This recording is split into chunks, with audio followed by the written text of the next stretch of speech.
Since my early teens, I've had back issues. Things have only gotten worse over time, having a crooked spine and staying at the computer all day, working full-time as a software developer, didn't help either. But given that my hobbies are also at the computer, things aren't looking too great for me. Over the last years, I've met a bunch of health professionals, tried a bunch of exercises to improve my posture, and while I'm far from having a healthy back, I thought I'd share what worked best and what I found online to be the most recommended habits, as well as what healthcare professionals recommended me. Nowadays, physiotherapists and osteopaths are seeing more and more patients with desk jobs over people working hard physical jobs. Being static is really the worst thing, but it's not tomorrow that I'll stop using a computer, so let's go over what we can do to manage our bodies as best as possible. And for this video, I'll be using an autonomous AI ErgoChair 2. They gladly send this chair over, which has a bunch of adjustments, so it's perfect for a video like this. And it's not too expensive either compared against offerings from Steelcase or Herman Miller, making it an interesting option even for a home office. So let's go. So like I said, the really important part is to move around as often as possible. And depending on your job or even your environment, that might not be an easy option. My physio told me to try to move every 30 minutes, just standing up, stretching a bit, taking a little walk to grab a glass of water. Anything like that is good. We just try to avoid being static. A standing desk can help too, however, if you're standing up for long periods, that's not necessarily better. So alternating between sitting and standing is ideal in those cases. You want blood to flow through your whole body and points of pressure to have a bit of relief. Another thing I found worked great to maintain my body is to have a daily routine of exercises. A good way of doing that was with yoga. If you do it at home by yourself, it's also inexpensive with countless of sessions you can find on YouTube. And otherwise, it's gotta be back exercises. Making sure I'm strengthening muscles between my shoulder blades and stretching my neck and upper back area usually helps me. Whenever my back hurts, this is likely the best way I can recover on my own. One thing that plays a great role in the ergonomics of my setup is my desk's height, and then my monitor's height. For the monitor, I'm lucky enough that the model I have comes with a great stand with a good range of heights, but if not, I could have used the monitor arm, and there are plenty of affordable options that do the job fine online, or just use books or a shelf system. That also works.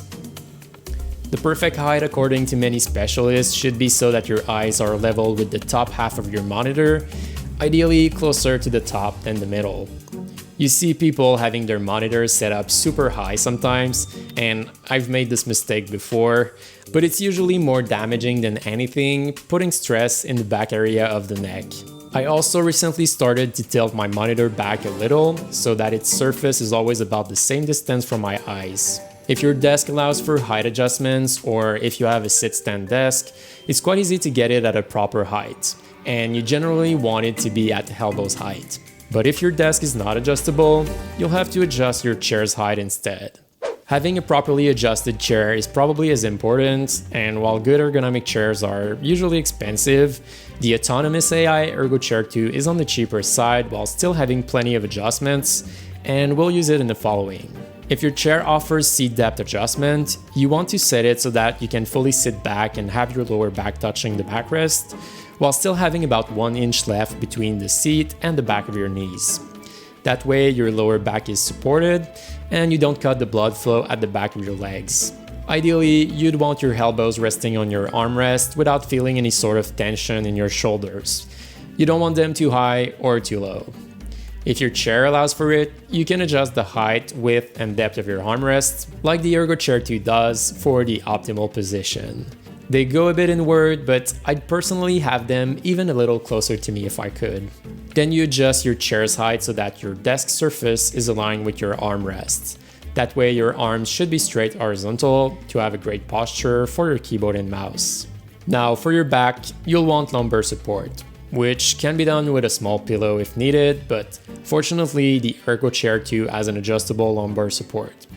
You can set the height of it so that it's well aligned with the shape of your back, and you can also set the curvature of the whole backrest for a perfect fit. Finally, if your knees aren't at a 90-degree angle at this chair height, you can compensate with a footrest or some sort of pillow so that everything is 90 degrees. So this ErgoChair 2 does offer a lot of adjustments. It's really on par, if not better, than some of the big brand name chairs that sell for a lot more. I've tried my fair share of Herman Miller and Steelcase chairs.